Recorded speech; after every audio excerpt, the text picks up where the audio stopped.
Hi everyone, Adam Steele here, and today is another Mix Engineer Reacts video, but where we did metal with Metallica's Master of Puppets, and we did kind of new metal with Incubus's Pardon Me. We're taking the gain down a little today, and we're covering How Soon Is Now by The Smiths.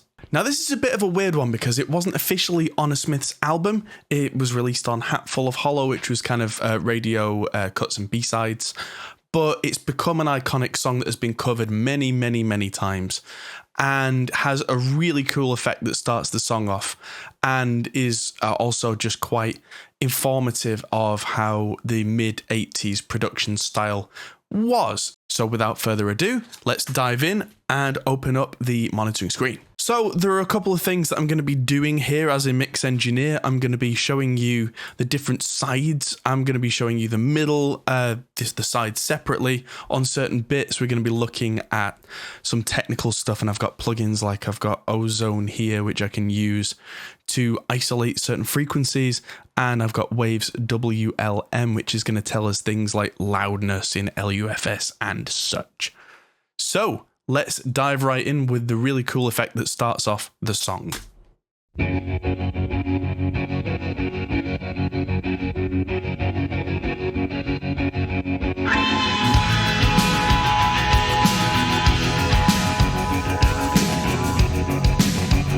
So it's a guitar, but it's through some tremolo circuits.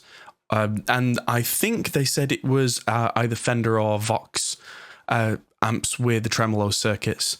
And there's so much misinformation out there about what entails this production. But by isolating each side, we can very quickly describe how this is actually done.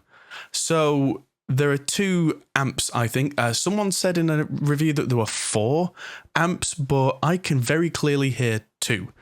And one is on the left, one is on the right. If I play this again,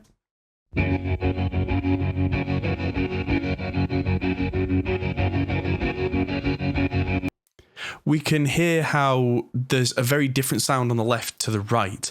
And the waveform here shows us that the right-hand side is much louder than the left-hand side.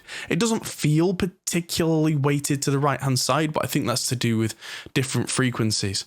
But let's solo the right-hand side first. And the right-hand side sounds like this.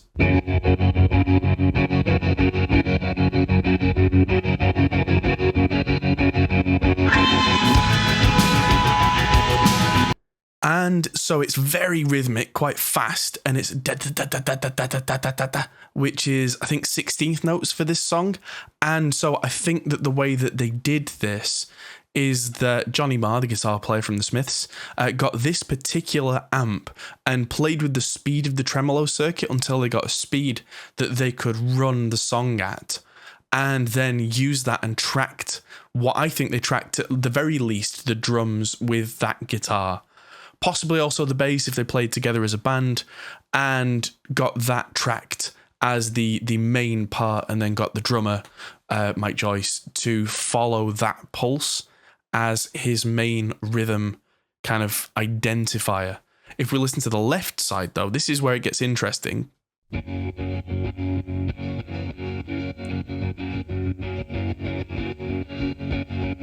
Because that doesn't actually match up time-wise with anything. It's not on the offbeat. It's not on any of the beats particularly. We can hear a couple of the guitar attacks where Johnny Marr is actually playing the chords along with what I would call the lead tremolo, which is the right-hand side. So here's the left again, if you listen for that tempo. Da, da, da, da, da, da, da.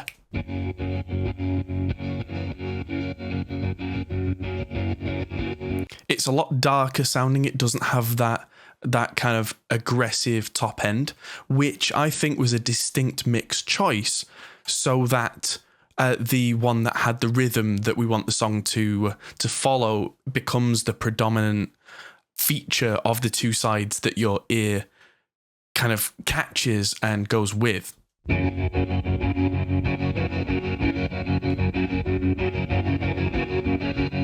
And because that's louder and more top-endish and more aggressive, if we fold this down to mono, we should find that the louder one, the right-hand side one, is the one that dominates even on mono, so on a radio mix.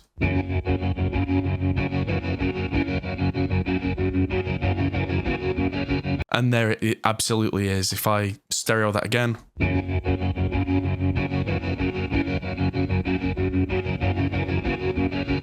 And then the rest of the band comes in.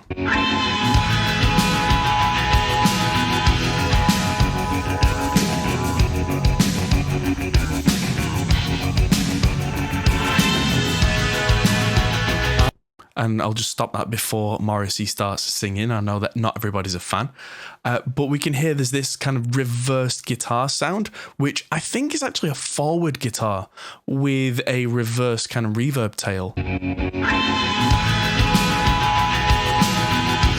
Which that first time it doesn't even have the reverse reverb tail.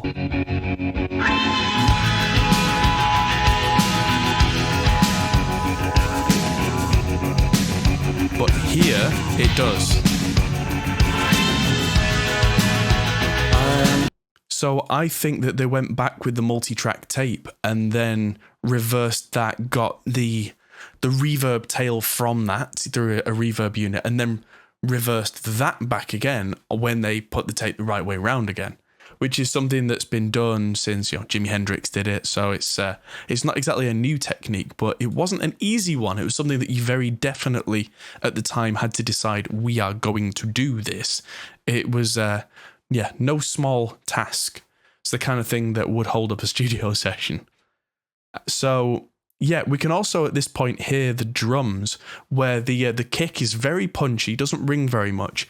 The snare's got a very deep kind of sound to it, which would not have been sampled. This was 1984, so that was the actual snare sound through gate processing, probably quite a low tune snare with a dampening on it of some kind, leaning quite heavily on the under snare mic to get that.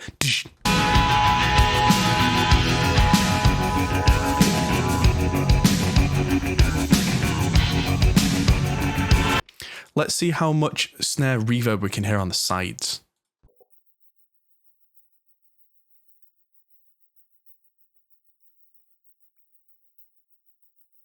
Loads of snare reverb. Now, in 1984, there were not very many rack-mounted delay units and reverb units, although it's entirely possible that they used one. There's a very good chance that this is either the studio's own actual chamber reverb, or it's something like an EMT 140 plate reverb, which by the sounds of it would have had the stereo mod, so different pickups on different sides. That's how you get that big studio sound in the mid-80s, before that kind of dawn of the gated reverb and that kind of thing, which did exist in 84, but definitely wasn't common yet. If you listen to anything like Def Leppard from 86, 85, that kind of period on, there was a lot more rack-mounted reverb sounds from people like Lexicon, TC Electronics, but up until this point, not so much.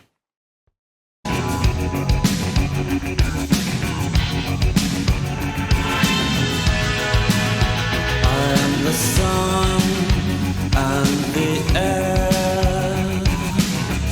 You can hear just how upfront this vocal is compared to the mix. It's very mid-heavy. There's not a great deal of low end in it. It must be quite heavily compressed using something like an 1176 compressor to really bring it forward. And there's a lot of reverb on it. Morrissey's not exactly blasting a vocal either. So it sounds like the top end's relatively smooth. So it's probably a condenser like a U87 or something like that. And the sun and the air. The shyness that is criminally vulgar. Let's just solo the sides for a second, because I think that the vocal reverb is the same as the drum reverb.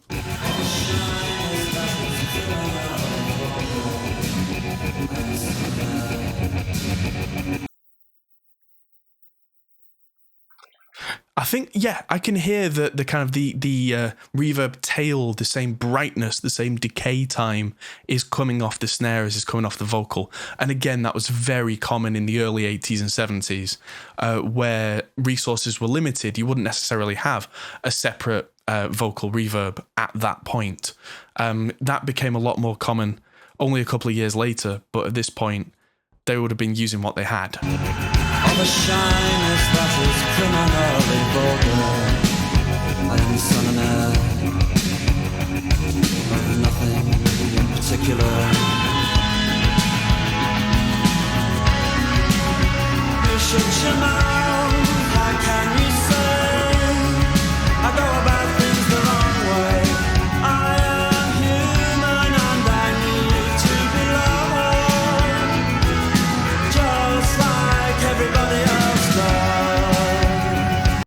Interestingly, that through the chorus there is an extra guitar in there. I can hear clearly from the transient that it is a guitar, but I think it's down the middle. Let's just solo the sides for a second and see if that guitar just drops out.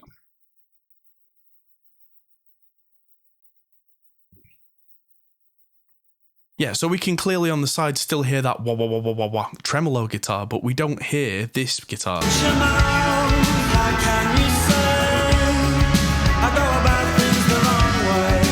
Which is very heavily soaked in delay.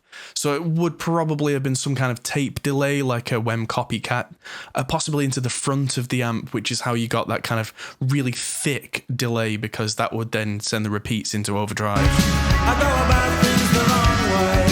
I am human and I need to be loved, just like everybody else does.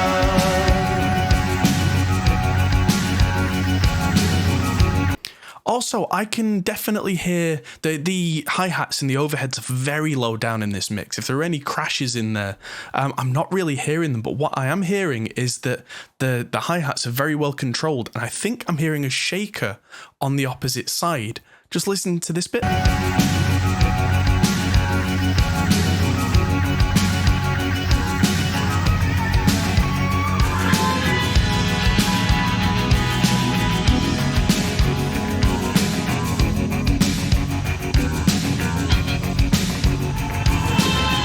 Yeah, especially here, I can hear on the left side a shaka, and it might be a second overlaid hi-hat.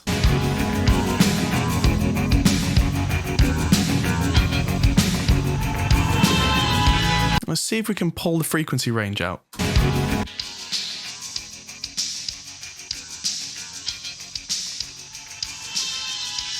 Yeah, you can hear it much clearer when I do that, because the overall EQ balance of this song is relatively dark, which would probably have been quite common in 80s stuff because of the way that things were mixed down to another tape machine, and then were designed to be going off to vinyl, and the kind of the dawn of FM radio. Super crisp high end wasn't really a concern at that point. I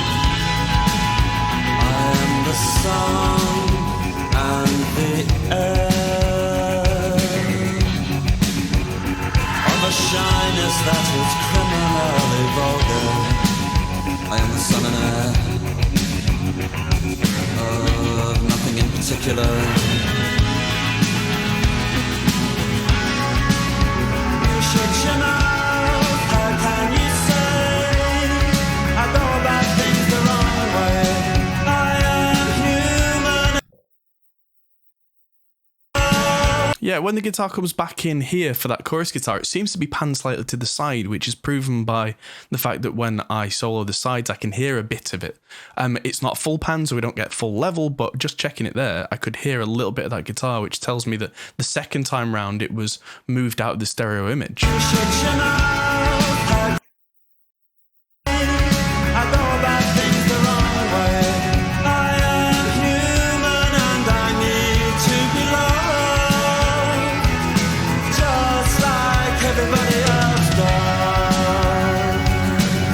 Oh, the amount of reverb on that. Tom, listen to that. 80s-tastic. Just like everybody else does.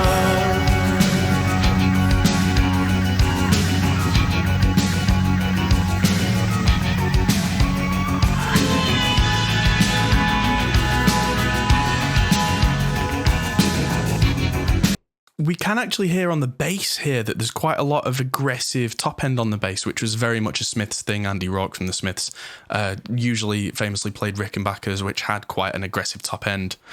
As did Cliff Burton from Metallica, who we were talking about on the Master of Puppets video. Although this seems to have more low end on the bass, probably because it's filling in where Metallica's heavy guitars would have been taking the space up. This isn't. The guitars that Johnny Marr are playing are very high pass filtered, so the low end isn't getting disturbed. But yeah, there's a lot more low end, and also the song is based on a pedal, which means that it's all based around a single note, which I think is F sharp.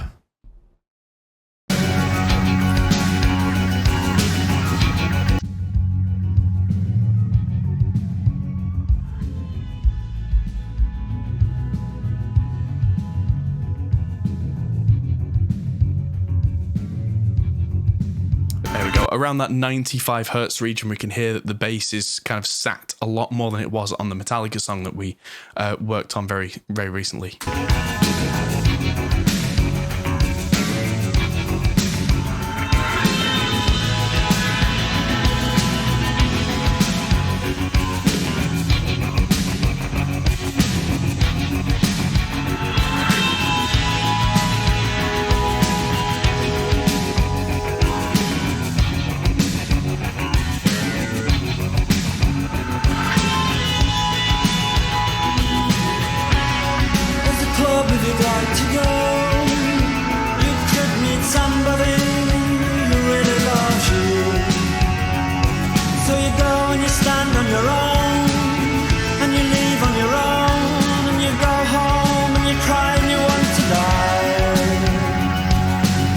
Morrissey's depressing lyrics. I didn't realise until now just how loud Morrissey's vocal is on this. It really comes forward and kind of drowns the rest of the mix. But then it's probably because at the time people were really listening for what Morrissey was singing, and he was kind of the star of the show, which is probably part of what led to the breakup of the band and why Morrissey went solo.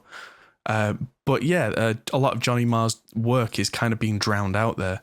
If you listen to the left side, every now and again you'll hear a ja-ja, which I think is another guitar that's just really filtered.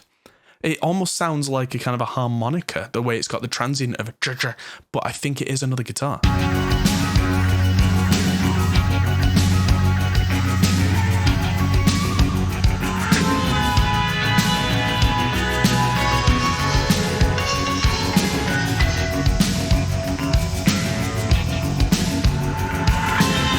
That was a cool feature. I think that's a vibraphone, really heavily reverbed and EQ'd to take the low end away and make it sit in the mix.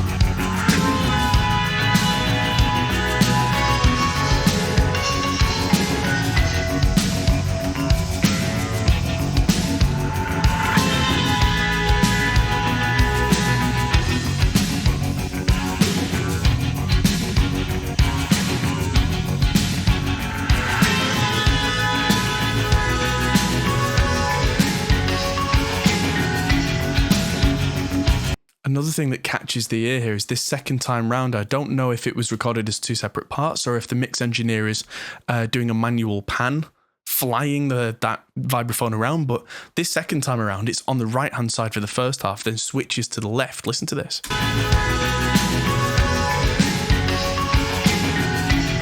And it's much louder on the second part.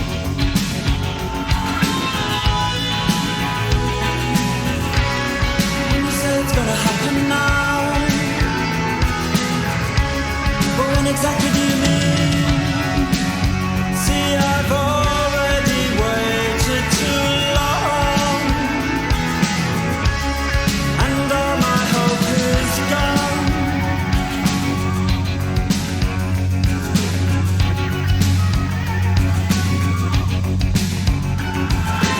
You hear a little bit of a solo guitar part there, and which is again very well scooped. There's no low end on it. It's just there to sit as a little extra feature on the right hand side. Almost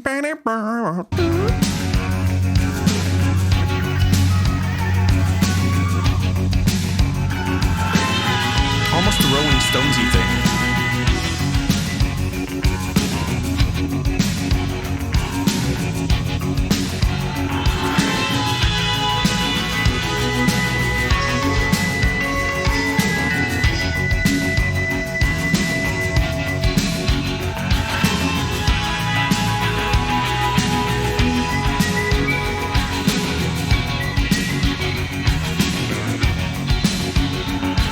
that little whistle there, that sounds to me, if you listen really closely, it sounds like it was something that Morrissey was doing unintentionally whilst the song just carried on.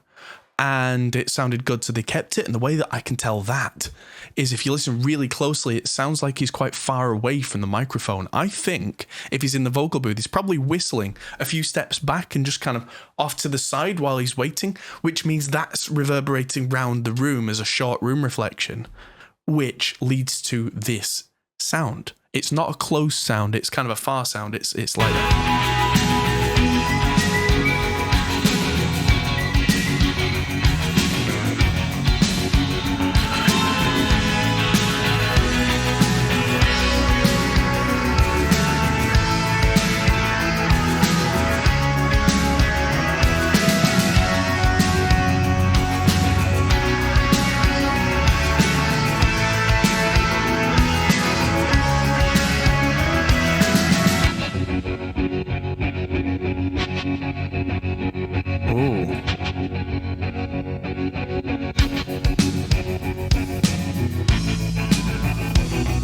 So that's the breakdown part of the song. But interestingly, where there was that, what was a chorus earlier on in the song, the arrangement is the same. So that leads me to believe that Morrissey just wanted to do kind of a live take of the song, did a little bit of a whistle before that point, and when it came in, he just decided not to do another verse there, or chorus, or whatever the structure is, because this song's a bit of a weird kind of jam song structure. It's quite a long form.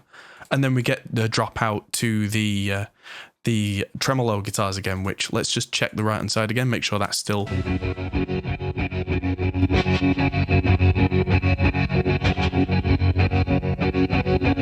Yeah, so you can hear Johnny Marr changing chords with the right hand guitar, whereas the left tremolo just kind of lazily follows along.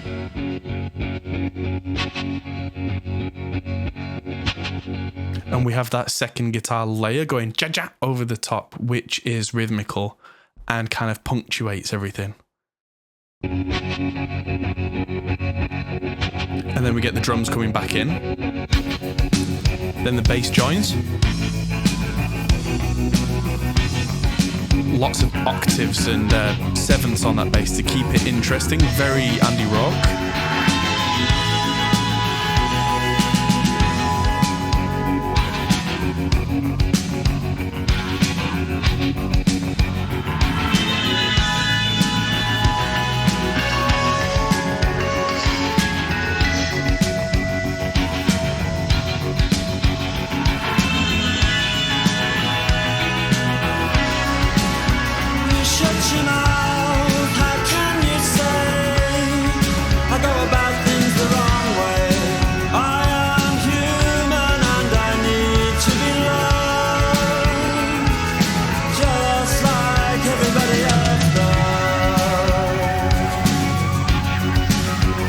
One last thing to note is that there isn't really a strident S on the vocals, but it doesn't sound overly de-essed. I wonder if they were using something like a DBX 902 de-esser on there or something like that. Those kind of things. But this is the fade out of the song.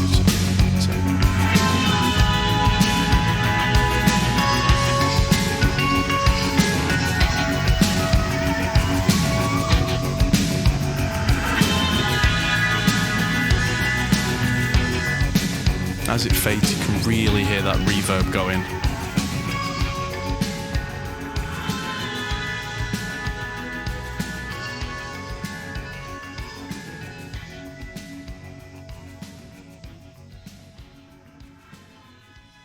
But yeah, what a great song and a really interesting kind of structure, because it's not your 3-minute pop song, it's over 6 minutes long. But yeah, that's really inspired. I've heard several covers of that, including one that ended up as the title screens for an early 2000s American series, which I think the band would be called Snake River Conspiracy, but that's really stretching my memory a little bit. But there you go. That was How Soon Is Now by the Smiths. And next, we're going to be tackling something from our Discord and something from our patrons on Patreon. So thank you, everybody, for tuning in, and I will see you in the next video. thanks everybody. If you do want to sign up on our Patreon, that's a massive help for us, and you do kind of get first shout of what we should do on these videos. So yes, thank you everybody, and I'll see you in the next video. Goodbye.